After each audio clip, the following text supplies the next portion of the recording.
Hello, everybody. Thank you for joining the Great Dynamics podcast. My name is Ahmed Hassan, and back with a very special guest today with me is Scott Ryder. Scott served in the Australian Army, including 5 years in the 3rd Battalion, Royal Australian Regiment, before completing Special Forces selection in 2007.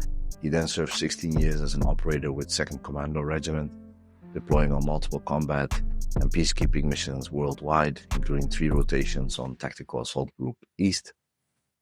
Scott is also the author of Forging Fire, an Australian commando story of life and death on the front line, the first contemporary memoir of 2nd Commando Regiment.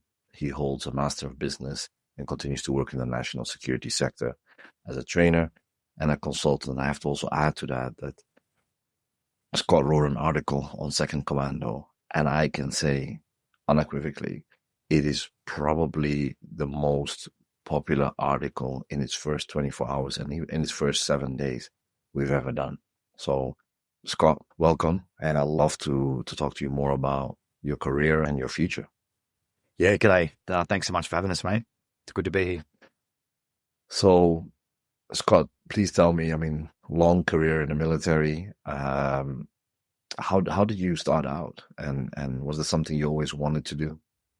Yeah, mate. Look, I think I think my story isn't unique in the sense that I was like most people who end up joining the military. I just wanted to be a soldier from when I was a little kid. I'm not sure what exactly why. There was no one else in my family that was really military orientated, and I just knew from about 11 or 12 that I wanted to be a soldier and I wanted to make a career of it. I think that a lot of kids, all little boys think about being a soldier, when they grow up. Some people grow up out of that idea, but it certainly didn't do that for me. I just knew I wanted to be a soldier, and as soon as I could, as soon as I turned 17, I joined the army. Oh, that's very young. Yeah. So, 17. I'm not going to ask you what your age is right now, but I'm 41. Okay, all right. So we're very similar in age, but yeah. So obviously when you started out in the military, and where the military is today, it's huge difference. You started out early days, I think maybe even pre war on terror. How was that? What was that experience like, starting out, and could you speak to some of the changes that you've seen in that period? Yeah, no, that's a really good question, mate. So I joined in April 2001. So I did a few months of basic training for where the Army does its basic training here in Australia. I then went to the infantry school about an hour and a half north of Sydney, where I did in Australia they're called the Initial Employment Training, or IETs.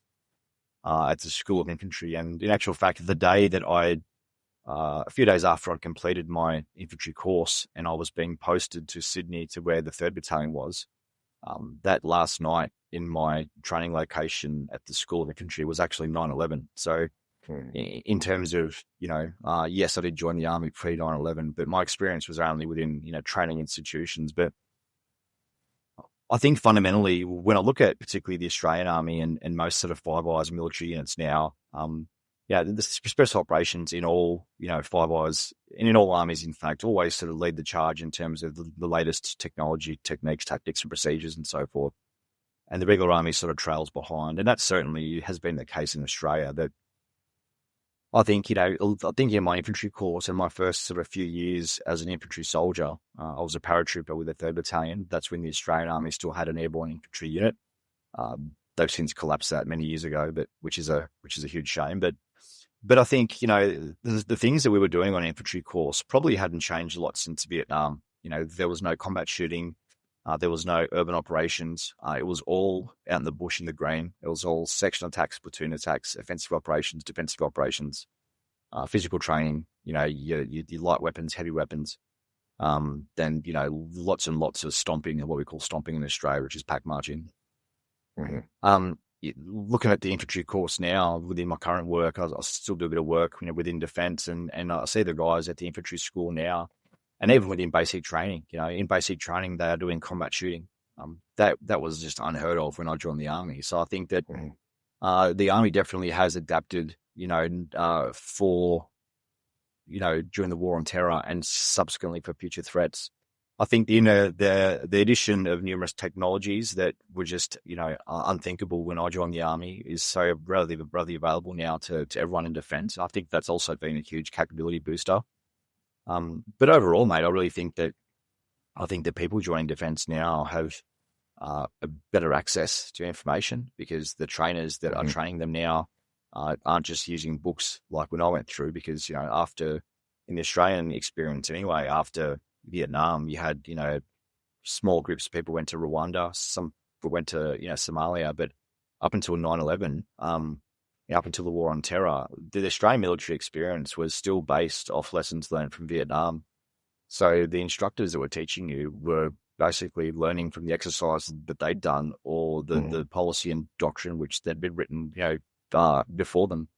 Whereas now, I think, or definitely in the last few years, there's been, the senior instructors are all people who have done this for real. They've been on combat operations. They've been deployed, so they can bring that value add back into the organization. So, as I was going to say before, I think that the people joining defence now, I think, are smarter, have more access to information and technology than we ever did. Yeah, but I would probably say that the technology and the information available, having it been battle tested in a literal sense, I think is unique, and certainly wasn't the case when I joined. Interesting, because I mean, this is something also I wanted to ask you. I mean, maybe I was hoping it will come a little bit later, but since we're now in it, I'm going to ask you now. I think every generation will say of the generation that comes after them, they don't work hard enough, or they're not, they're not this enough, or they're not that enough. But we're seeing generational shifts happening in front of us in the world. How do you look at this generation that's more informed, more online, more I think opinionated, which is not necessarily a bad thing, of operators coming in now? Yeah, no, that's another great question, mate. Look, I think it's pretty typical for generations to look at previous generations and say they did it harder, look at future generations and call them lazy and so forth. So I suppose the first point I'll make is that I've been relatively sheltered in my military experience because I spent most of my time within special operations. So we have a unique ability to filter and screen the exact type of people that we want. So the maintenance of that culture and that identity is down to every single person that has input onto who the next people that come into the organization are. Whereas outside of special operations and sort of police tactical groups, everyone else in defense, you go to a training institution, you get qualified, then you get sent to a unit. In most cases, that receiving unit who is receiving that asset, being that human, doesn't really have a say on who that person is. If they meet the criteria, have the qualifications, then they get posted into that location. So it's really hard for conventional commanders to maintain a culture when they don't really have any ownership or agency over who's coming into that organization, right? So I think that's probably the first point to recognize. So, have we seen, within our training and within our reinforcement and training cycle, have we had to adapt to how we teach people? Yeah, we have, but I think it's been for the better. I think when I first came through, particularly the Army, and more importantly, when I did my selection and reinforcement training cycle, I look back now, although it wasn't that long ago, it does seem very archaic in the way we did things. Punishments were purely, physical. If you got something wrong, you were punished. You would never dare ask why something was done. You just got told to fucking do it. And that's just the way that it is. Now, I think that came from firstly a few things. There was an urgency when I went through because of 9/11 and the war on terror. They had to get people through a pipeline, and they didn't necessarily have the ability to, unpack every single thing for every single student, which I understand.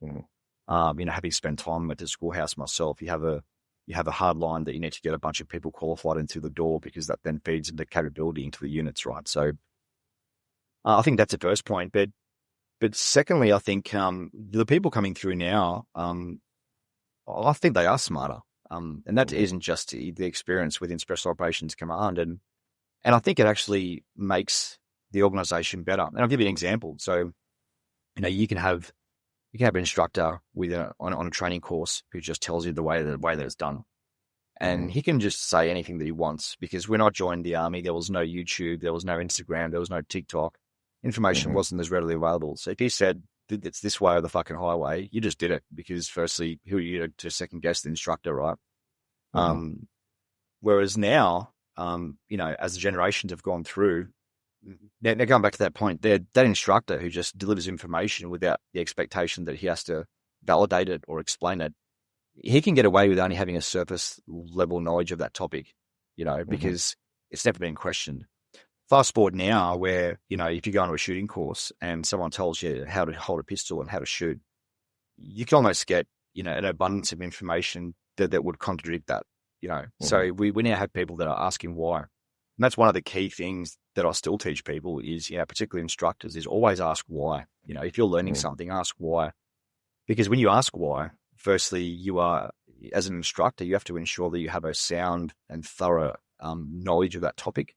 The old dance questions, I'll give you push-ups, or I'll get back to you later, and just hope that trainee forgets it. Those days are gone. So the onus is now put on the instructor, where if you are delivering a content or a bit of information on the course, not only do you have to be a subject matter expert at the application of that skill, but you actually have to understand its origins, why it comes from, how the principles apply in that topic. And that makes a lot of instructors feel uncomfortable.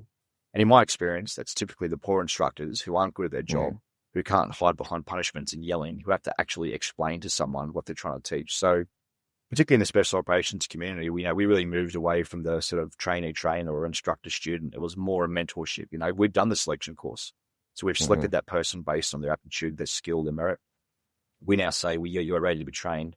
So let's now train you, And I think that experience has made, the current generation of operators, smarter. It's made them more open to critical thinking, and it's definitely enhanced their capability. Yeah. Yeah, amazing. I never heard it that way before. So thank you for that. So coming a little bit back on your own experience, you start out in special operations. You go through selection. What does that look like to you, and how was that? What was that experience like? Oh, look, mate, I think it's pretty typical. Once again, generations of SF guys will always say that their course was harder, and the course is now easier. Once again, I don't necessarily think that's the case either. I think the course now is probably more challenging, than it was when I went through. But look, it's a typical special operations selection experience. You do a lot of physical stuff. It's physically hard, mentally hard. You don't sleep much. You're always cold, wet, and hungry.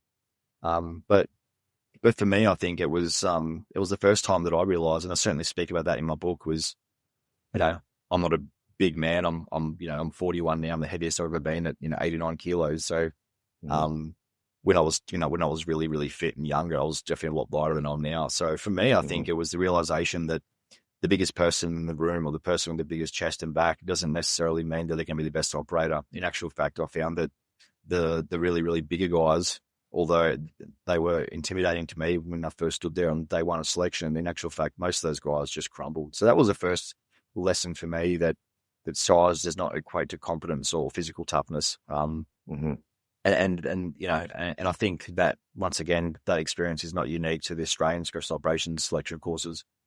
But aside from that, mate, look, I really wanted to be there, and I think it just tests, regardless of what shape, form selection courses come in, how long they go for, what the activities are called. I think it all comes down to one thing: you are fundamentally trying to identify someone, firstly, who is prepared physically, and second, someone who really wants to be there. Because when you haven't slept in a few days and you just have this ridiculous amount of tasks, then you start really asking yourself, do I want to be here? And for me, there was never a doubt in my mind. I knew I was going to finish. I knew I was going to get into the unit. For me, it was just a matter of skipping through the process. So that mental shift, I think, was very important. And your first deployment, I know that the Australians were some of the roughest parts in Afghanistan, where the action was going on. What was that like? And obviously there has been a big shift in capability and as you mentioned, technology. But in that first time, like, what was going through your mind when you're in Afghanistan? Look, I think the experiences that I had on my first deployment, I think, is the reason that I stayed in the army for as long as I did. You know, there was a typical deployment cycle. You know, you're working hard, you're tired. But for me, you know, I was a young guy. I was in my mid-20s, and for me, I just thought that I was on top of the world. You know, there were certain moments, you know, on that first deployment in particular. It wasn't anything crazy. It wasn't always being in a gunfight or being in action. I remember one day we were driving back. We'd been driving we'd be doing vehicle mounted operations for about 23 days at this stage. It was the middle of summer, in the fighting season. We were driving back from Helmand province, and it'd been a long few weeks. Anyway, and I was on the recon team, so I rode a Polaris 600 ATV, like an all-terrain vehicle, a quad bike, you know, with machine guns and stuff all over it. And then I was the forward recon guy, so I was the number one scout, and I found a path through for all the vehicles. And then I moved to the top of this feature, and I just pulled up as I would, just to see what's going on the other side of the feature, to look after the guys, you know, sort of the eyes and ears of the convoy. And I was a smoker at the time, and I pulled out a cigarette, and I sat on my bike and put my feet up on the handlebars as the sun was setting, and there was just, you know, a convoy of, you know, 56 vehicles through the desert. And we've just been, you know, fighting in Helmand province for the last few weeks. And I just had this feeling of complete contentment. Like, there is nowhere else on earth I should be than doing this right here, right now. And it's those small moments, whether it's that or whether it's, you know, hanging up the side of a Black Hawk, flying around Sydney Harbour doing hostage rescue training, or, you know, being in the desert. It's those small moments that just made me realise just how lucky I was, and how much, looking back now, how much I cherish those moments now that I'm retired. Interesting. Because, and obviously, I don't know if you had a chance to listen to podcast episodes. Generally, we don't really talk that much about gunfights, or, you know, and that's not because I'm not interested in it, but I'm more interested in what was going through the person while they're there in these environments. So I'm not that interested in, like, action, as it were. Yeah, look, mate, I completely agree with that. And that's part of the reason why, and that actually formed the foundation of my book. You know, there was, you know, obviously, you know, the combat piece, you know, is a part of it, because that was my experience. But I think that, you know, so many of these books that I've read, and I actually hadn't read next to zero books on GWAT or Special Forces or Afghanistan, because I tried to look at some books, and the first thing I just thought was, oh, this is a bunch of horse shit. This guy's a fucking idiot. I'm not reading this.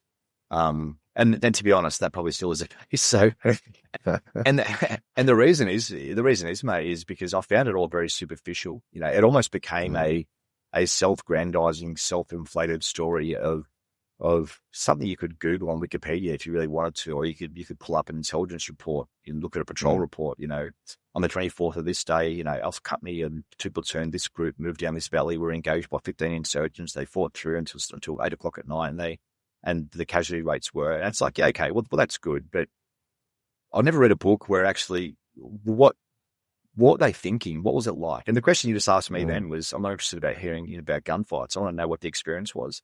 That's exactly what I try and communicate in the book. And I even say in the prologue that I want to give you an insight into what it was like for a person who joined the army and absolutely loved it.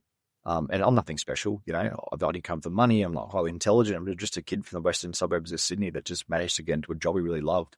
What was the experience like? How were you feeling? What were you thinking? What were your mates around you thinking? You know, and when I interviewed people for the book, they give me a typical response. We did this and we did that. It's like, okay, cool, bro. Yeah, I got that. How'd you feel? And people would look at you like, the fuck do you mean, how did I feel? How'd you feel? What were your thoughts? What was going through your mind? Is this what you expected? Was it not what you expected? And I think that's part of the reason why the book's done well, mate, is because I'm not trying to sit here and tell everyone that I fucking won the war by myself. I'm very transparent in my own failures and mistakes. And I think that has resonated with people. Yeah. So I completely agree with your line of questioning, mate. I'm all for it. No, it's, and if people are interested in that, there's plenty of other podcasts they can listen to, right? Yeah. Yeah. So something you touched upon, and obviously, Great Dynamics.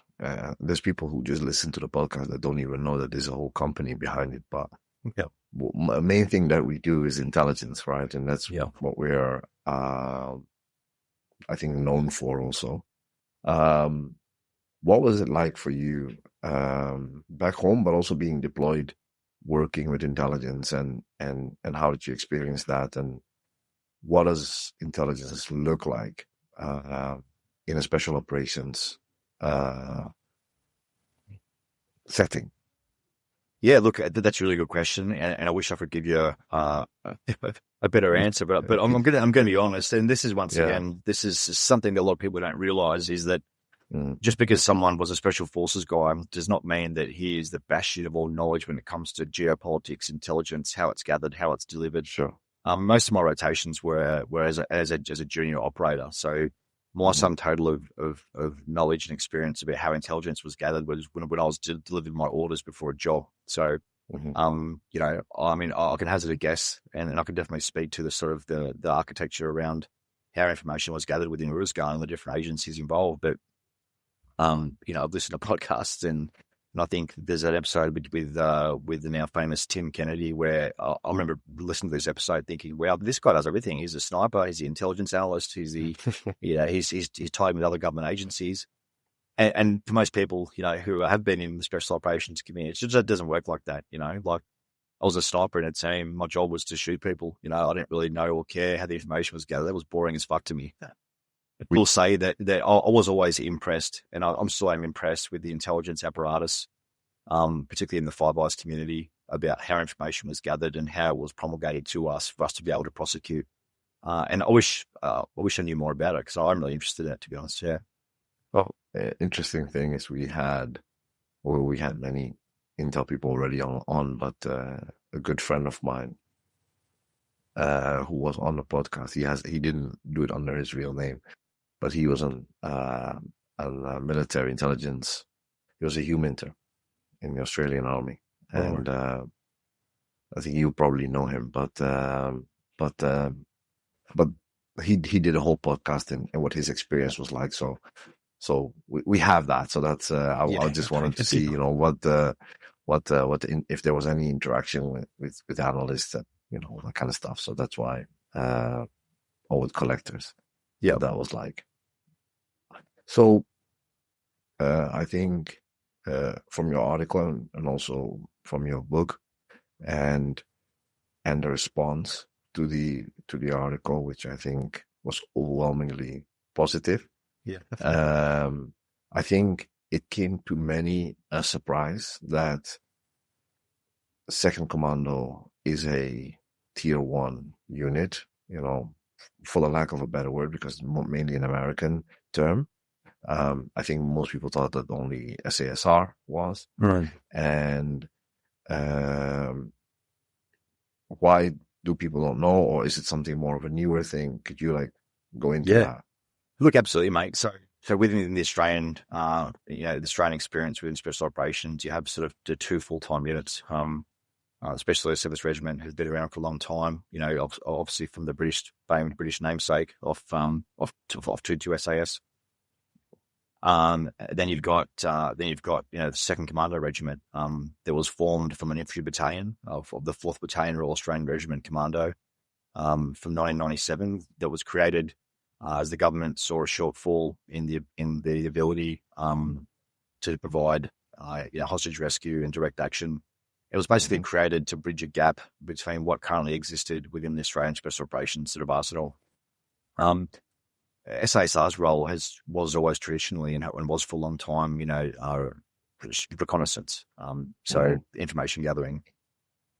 I think you know, when 2 Commando or when 4RA was created, the government realised that having a domestic hostage rescue, you know, organisation on the west coast of Australia, where there is the least amount of population, probably was not suitable to where the most of the people live on the eastern seaboard of Australia. And there were certain instances, you know, throughout the years where there'd be an incident on the east coast, and it just took Perth a very, very long time to get over to the east coast. I think they realised if there was some type of critical incident that they probably weren't set up for success in that space.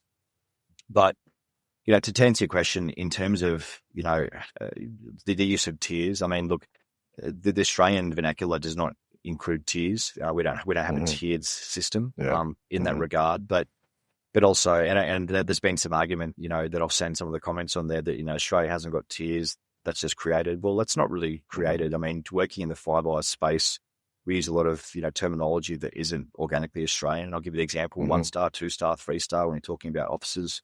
The star rank system doesn't really exist in Australia, but we still utilize it because it's easy to communicate using the same language as our Five Eyes partners, who obviously we're very close with. But also I think that the reason people may not know about it is because, I mean, it is relatively new, right? I mean, in the scale of things, the regiment's probably been in its current form and capability probably only for the last 10 years or so. I think that, at the genesis of the unit's history on deployment to Afghanistan, they were, essentially, stonewalled in a lot of ways. And that wasn't necessarily, but it wasn't that was not deserved. I mean, the unit had not been tested. We were an unknown number. But I think subsequently throughout the 20 rotations of a special operations task group, where our 2 Commando formed Force Element Bravo and SAS formed Force Element Alpha, I think the international community came to realise exactly what 2 Commando is and what commandos can provide. And I think that, the incidents in Australia with, war crimes investigations and so forth, well, the fallout of that was that we're going to have a joint selection course, which is now currently in place. And that's very similar to the UKSF experience. As you know, the British have a joint selection course with, which they have done so for many years now. Still to be determined the merits of its success or whether it's necessarily wanted or not from either units, but it's happened regardless. But yeah, like I really think that, there's been a realignment of the priorities for each organisation. So Perth have gone back to their traditional role of strategic reconnaissance and all, and the various spectrum of operations that fall within that, which I'm not going to comment on. Firstly, it is my place because I'm not in that unit. And a lot of what those guys do should probably not be spoken about, which is the direct, which is what should happen for that job. But when it comes to, troops on the ground, hostage rescue, direct action, I don't think there's a person in the country, including people from SASR, that would put their hand in their heart and say that, 2 Commando is probably the best. And that, the idea of saying we're the best isn't because we just want to inflate ourselves or I'm trying to sell my book. I mean, we work with a lot of Five Eyes, tier 1 organizations. And I think it is very well known now in this community that when it comes to direct action and hostage rescue, there is no one else that does it as good as 2 Commando in Australia. And that's purely because of the realignment of priorities. All the boys do every single day is shoot, move, communicate. They spend their life enhancing their martial skills, waiting for that opportunity to do a domestic or offshore recovery or a direct action strike. And that just is not Perth's job anymore. Yeah. And is that where the maybe animosity is not the right word, but we've seen after the article that there was a bit of pushback. But is that where the rivalry, let's say, that comes from? Look, I think so, mate. And I don't think it's guys that are currently serving the units. Like I know obviously people in both units and those guys just want to get on with their job. They don't really give a fuck about who's calling who Tier 1 or not. But I think you'll find that most of those commentators that were on that post that you collabed with me on my Scott Ryder Instagram, you'll find that they were guys who maybe are not in tune with the current landscape within the Special Operations Command environment in Australia. There may be timestamped to their experience that may have been 10, 15 years ago. And, maybe even the ex-guys from Perth aren't aware what current Perth guys are doing. So I think that it comes from, firstly, I think in most part, a gross insecurity where, anyone that is perceived to be not at the apex of this pseudo hierarchy that they've created in their mind is somehow has to be punished and admonished so everyone knows that they're not the best anymore. I think that is definitely some of the narrative from some people, but overall, mate, I think this pan command ideology where it's one command, I think may have utility in the future. I think it certainly looks good on a PowerPoint slide for officers right now, but does it necessarily correlate down to the troops? Well, that hasn't been my experience or what I've seen thus far, but that doesn't mean that it won't improve. I think there were certainly friction points with the UKSF went to a joint selection model. But I think most guys just want to get on with it, and for those guys who were very happily creating Instagram profiles with 2 followers to comment on that post, I will say that just understand that there's a lot of people that look at these things, and regardless if you are in or you're out, whether you have a fake name or not, that you are a representation of your unit. So you may think you've won this one argument by spitting facts and admonishing a post, but what you're actually doing is causing reputational harm to your own organisation. So maybe you have to think about that. Well said. So something I think, I don't know if you touched upon in your book, but I was just interested in personally. I find Australian national security culture fascinating in a way, because I think there's not that much information about it. But as you also just mentioned, there is this sometimes knee-jerk, like that should not be spoken about, right? And when it comes to like an intelligence on sources and methods, I fully agree. And we really don't. Everything we talk about it's what's in the open and what's open source available. But what can you say about the place of your police law enforcement partners in the tactical response team, which is, I think, also a fairly new creation? Well, no, I think we've always had state police tactical groups, but I mean, you mean what are their capabilities? What are they like? Yeah. On my last rotation on our hostage rescue team, each team leader had a state police group to build a relationship with, and I worked with the New South Wales Tactical Operations Unit. I think in a similar fashion, when people say, I see these posts all the time, and they always fascinate me. They fascinate me how retarded and absurd they are, but yeah, people talk about who's better? Is it Delta or is it SEALs? Or who's better? Is it Rangers? And I always think that is such a fundamentally flawed metric, because firstly, what is that unit's main function and what is their funding, right? Because I can get someone who's never seen a rifle and they have all the time in the world and all the money in the world. I'll turn that guy into a tier 1 operator. But you're saying that I'm boundless in my resources, but the reality is that all units are part of governments, and governments have funding. So when people say, who's better, this unit or that unit, I mean, what are you talking about? Are you talking about martial skills? Are you talking about who's better on the range? Who's better at doing CQB? Okay, well let's look at these 2 units. Okay, well, unit A is better than doing CQB. For example, people will say 2 Commando is better than doing CQB at police tactical groups, which is 100% a fact, right? And I don't think anyone will argue that. But you have to look at the reasons why. Police tactical groups are operational. There's only small numbers. They have limited amounts of time to train. And those guys are learning on the job. They are out doing high-risk arrests, hostage rescue, raids on drug labs, et cetera, every single day. While 2 Commando may be high level of intensity during operational periods, but in a non-operational period, the police are operational every day. So while the 2 Commando guys are at the range every day, sharpening their skills and improving, the police guys are actually doing their job. And you can use that metric with any organisation, right? So I've always found it fascinating when people compare special forces units. Who's better? Is it the Rangers or the Marines? And I just don't buy into that, because it depends. Firstly, what is their function? How much funding do they have, and how much time do they have to train? Is their sole job kicking indoors anymore? And to use the Australian experience, that isn't that isn't certain units' jobs, whereas that is 2 Commando's sole job is hostage rescue. So I always found it fascinating, mate. But to answer your question, and apologies, it was a long-winded way of giving a response, but I think the police in Australia are, some of the best tactical police in the world. Their equipment, their training, their resources, they're all, highly skilled operators who want to get after it. Their only limitations, as in all government organisations, is money. They want to train more, they want to do more things, but they just can't because of funding restrictions. Does that answer your question?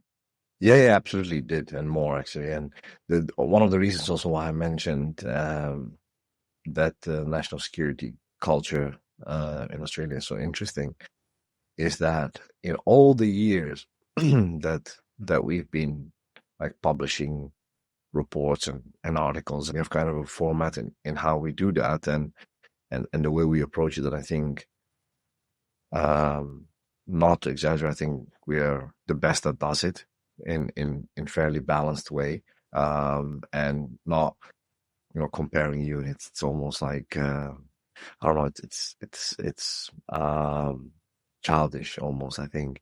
So we never do that. In comparison, only in a sense of compare and contrast, but not what's better in a sense, what's better, a screwdriver or a hammer? You know what I mean? It depends on what you need to do.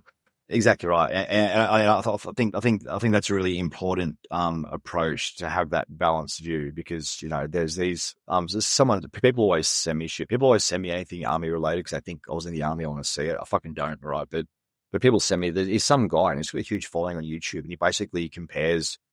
He looks at videos of different special forces organizations training, and then he breaks down what works and what doesn't.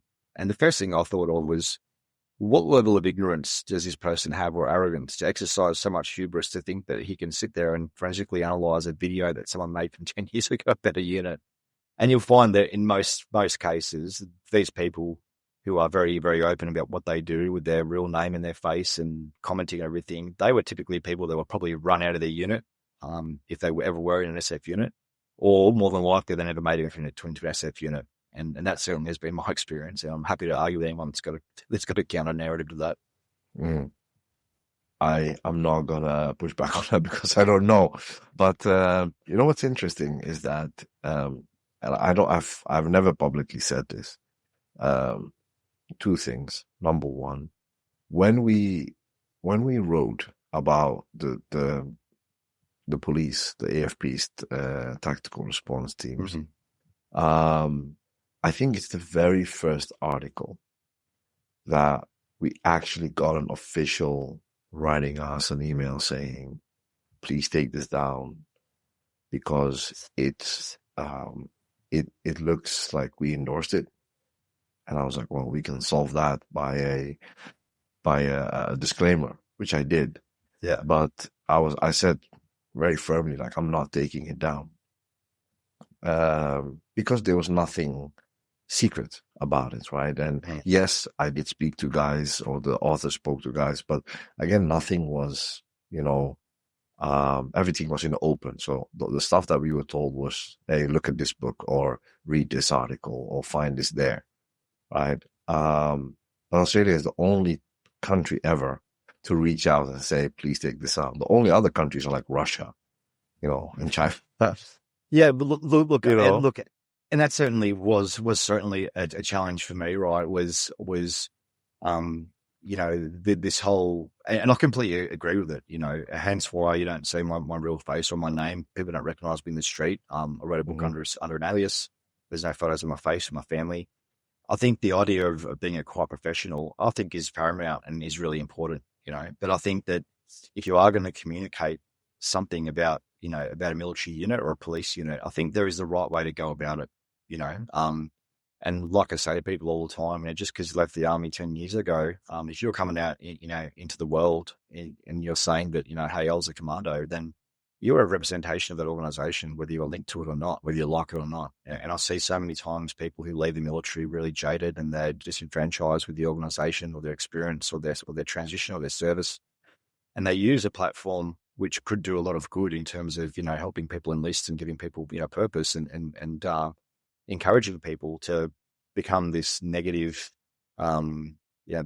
narrative where they just turn their back on anything to do with the organization. And I think that's really destructive. And I feel sorry for those people, because there's obviously some mental health issues going on there. But I think that for me, it was a fine line between how much do I communicate so I can explain to the world, who 2 Commando is and where we came from and what we've done, versus not divulging too much. And I think that people are very easily made persona non grata in their organizations because of the way in which they communicate that. In Australia, there's this thing called tall poppy syndrome, whereas, anyone that wants to stick their head above the parapet or wants to make themselves seem like they are above anyone in the group, they'll get torn straight down. We don't like tall poppies in Australia, whereas American culture is completely different. Tall poppies are idolized and they're looked up to, whereas in Australia, we just fucking tear them down. So, making yourself a tall poppy in this culture within this sort of military environment we'll see you, get PNG pretty quick. And it happens all the time, which is certainly not what I'd want happen to me. So I was very cautious about the way in which I communicated elements or things about the unit and my experience there. No, I think you did a great job, and I Oh, think thank you, mate. it's kind of a model um, we wish we could do more of. And Mm, and the second point that I was gonna make about this, and this was only like highlighted more with your article. Um, since you've done it, and even before that too, we've been often invited by units that say, "Hey, come and look what we do. Come ride." And so, even in some cases, like not maybe take pictures or anything, but come down and see how we train, and mm, in particular. And I've never really taken anybody up on it, particularly with European units, and my own country, the Netherlands. Um, and I don't know if I mentioned that, but I'm Dutch. But um, often I've been asked, to come by and see, what goes on, mm, and or a couple of times, and I would love to. We never really had a chance on doing that. oh, Um, but that was never really the focus, really, in what we did, right? It was just oh, more about um, the role of special operations, and mainly in the realm of covert action and intelligence, mm, right? And but there is this.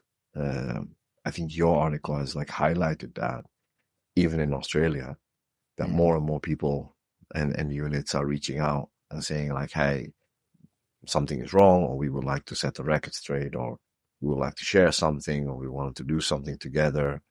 Um, that's something I'm really happy about, that's kind of changing. mm, And as you mentioned, this podcast was really made, and I actually started my company mainly to help young people to get into the industry.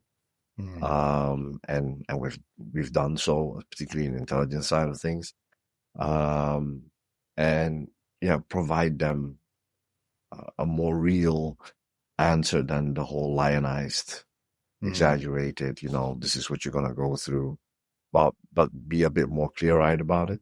And I mm, think that's the message that we always have tried to push, and to have like that type of relationship with units.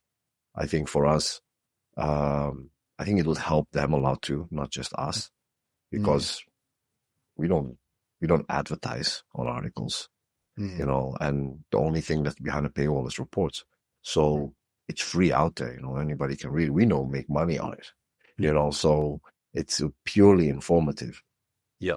So in that sense, Look, I think it's really good for you too, mate. I think that shows that you have a reputation where you become a trusted brand that gives out information that is factual based and non-biased, right? I think there is so much mhm, disinformation out there, and there is so much mistrust of any media, whether it's behind a paywall, whether it's government or private.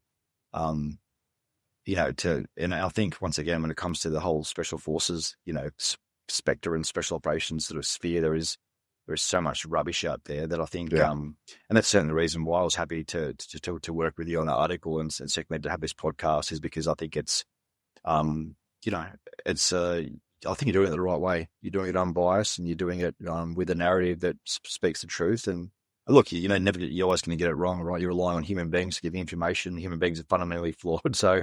yeah, I think that, but overall, mate, look, I think you're doing the right thing, and I've certainly learned a lot about other units that I may have come across in the past, but knew not much about, and I've learned through your article, yeah, right? I suppose the flip side to that information is that adversaries can also have that same information, right? So I think it's really careful, and governments are really sensitive about not divulging too much. Because it may not just be people within, the Western community who have an interest in this space. That there could be, mhm, people with nefarious intent that are getting free information. So I think it's yeah, it's smart to be cautious. Yeah. yeah. No, and um, the thing is, right? The funny thing is that you deal with different groups, and you mentioned this, and it's the very first time I heard somebody saying, often these opinions and these comments are made by guys that are no longer in the unit, so they don't really even have a clear idea of what the culture. And so this is another thing I've never talked about, but um, because of my work and what I do, I never mention this. I never mention names, but um, when I'm out and about, or when I go to functions, or I meet with people in government, and I mention, because often my name's not really that well known. It's mainly the company that's known, which is a good thing. As you mentioned for yourself also. The funny thing is, every time I mention, when somebody asks me that is still serving, whether it may be in intel or in the special operations, I can put my hand on heart and say that this is majority of responses I get. They are super enthusiastic when we talk about, oh, I use your stuff all the time. It's in our databases, and we use it for our reports, or guys in the unit love what you guys do. That's majority of what I hear, right? But the negative stuff is always, anonymous social media account saying like, well, they don't use this foregrip anymore. You're completely wrong about the weapons used. Like, dude, we are not. That's not the point. That we had the right weapon that they use, or the right laser, or that's not. I understand for guys that want to like dress up and do this, and cool. If that's your life, it's no problem. I'm certainly not putting any negativity towards them, but that's not the goal. The goal is to educate and to give people an insight and understanding. Two quick questions for you before you go. First one is, we always ask this to people: what advice would you give to young people that want to walk a similar path as you? Yeah, great question. The advice that I'd give is, I attribute, my, and I don't even like using the words success. I attribute my luck of having the job that I've had for so long in the military purely comes down to my pure desire to be there. And I think a true reason for doing a job, and if you want to go the special forces route, that probably isn't putting up cool photos on Instagram of you holding an M4 and gas mask, because most people who want to do that aren't the organizational fit to work within a soft environment. But if you truly want to be the master of your trade, you have to really want it, and you have to want it for the right reasons. And I think deep down, if most people really look at themselves and they have a moment of introspection before they attempt these things, and they ask themselves, why do I actually want to do this? What are the reasons? If you can't clearly articulate or communicate the core reasons of why you are putting yourself through this, at terms, sometimes hellish period of your life, extremely rewarding but extremely challenging part of your life, then maybe you should not do it. I know people always say, you can achieve any goal you want to, you put your mind to it, you can achieve anything. I disagree. I don't think that's true. Some people are just never going to be the right fit to do this job. And I think you're doing them a disservice to them and the organization by saying, give it a crack, because they're never going to make it, right? Some people are just not fucking cut out for it. So my advice, although it seems abrasive, which is certainly not my intent, is be really honest with yourself and ask yourself, why do you want to do this? And that could be wanting to join special operations, could be working in an intelligence community, anything that you want to do that involves some form of hardship and has a selection and screening criteria. Why do you want to do it? If you can't answer that, if the response to the questions to yourself don't formulate the foundations of your motivation, then it's going to fall apart. You're building this skull on a house of cards. It's going to come crumbling very, very soon. Great point. Last question. More opinion from your side, but any cultural recommendations outside of your fantastic book, which I'm now halfway through, so I have to be honest about that. But any cultural recommendations, like what do you like watching? What do you like listening to or reading? Yeah, look, mate, I'll be honest. Since I wrote my book, I haven't read a single book since.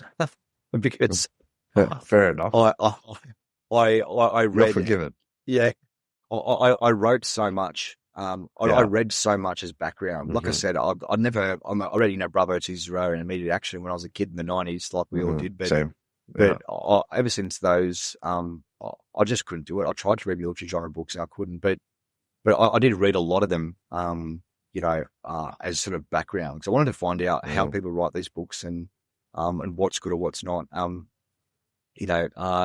I will say that a vast majority of them I would not recommend, because they may be entertaining, but I think that they do themselves and their organizations a disservice. Mhm. And my genre of sort of books aren't just military rated either. So I think to understand the sort of the Australian culture and the Australian experience, I think some of the books by my friend Chris Masters, who's an Australian journalist, Mhm. they certainly give you a great insight to a depth that I'll never be able to. One of his books is Uncommon Soldier, and the Mhm. other one is No Frontline, both based around the Australian experience in Afghanistan. There's a book by Paul Cleary that's called The Men Who Came Out of the Ground, and that is the experience and the raising of the Australian commando units in the Second World War, and some of the extraordinary feats of heroism and bravery that those men who were the first commandos, they're my forefathers essentially. Mhm. Some of their operations, I thought was absolutely fascinating. But right now, off the top of my head, mate, they'll probably be. Actually, there is one more. A book called Kokoda by Peter Fitzsimmons. So for those who who don't understand a lot about Australian military history, Peter Fitzsimmons Kokoda and speaks about Australian essentially reservists and kids who essentially stopped the Japanese entering Australia through Papua New Guinea, which is to Australia's north. Mhm. And some of the battles and some of the historic and iconic moments that have sort of forged the reputation of Australian soldiers to this day. So I would say probably that will be up there, to be fair, mate. Peter Fitzsimmons Kokoda. Yeah. Mhm. Perfect. Anything you like to listen to? It doesn't have to be special operations, by the way, Oh, mate, look, that you enjoy. I'll listen to. I have very conservative, slightly right wing political views, so I'll listen to all this sort of the conservative commentators. To be honest with Yeah. you, I'm pretty old fashioned that way. I've ruined a lot of barbecues and parties with my political commentary, which in this day and age just don't seem to get down very well. People don't like facts Yeah. and truth, as I've come to realise. So that's been a part of my adjusting into normal life. I realise that not all people are like commandos, and not everyone shares my opinion. And I may think that's wrong, but I don't have to tell them they're wrong every single time. So Mm. I'm 41 years old. I'm still learning how to be an adult. But anyway, that's a separate conversation. Uh, But like I enjoy Sean Ryan. I enjoy yeah. Joe Rogan. A friend of mine in Australia has a podcast called Zero Limits Podcast that I've been on there a few times. And he has some fascinating guests on there that he gets. Good guys from Mogadishu, Black Hawk Down, the pilots, the operators there. So he has a broad spectrum of people that jump on his podcast. So I'll probably listen to those. Very Mate, cool. yeah. All right. Thank you so much. This is really a pleasure. I mean, the time really flew by. I won't keep you any longer. Thank you so much, Scott. It was really cool talking to you, and obviously, I've been reading your stuff, and we've been communicating. So it's also fun, also cool now finally to have a face, and it's definitely not the last time we speak. I'm probably gonna bother you sometime soon to get some comments from you, whatever's happening in the world. Mate. Yeah, happy to help, mate. And for anybody listening, do you want people to reach out to you? Is there any way that they can do that if they have questions? Well, yeah. Look, absolutely. My Instagram page is the only way that people can get hold of me. I'm sure you can put it up in the show notes. Yeah. So yeah, I mean, send me a direct message on there. I'm more than happy to make the time to have a conversation.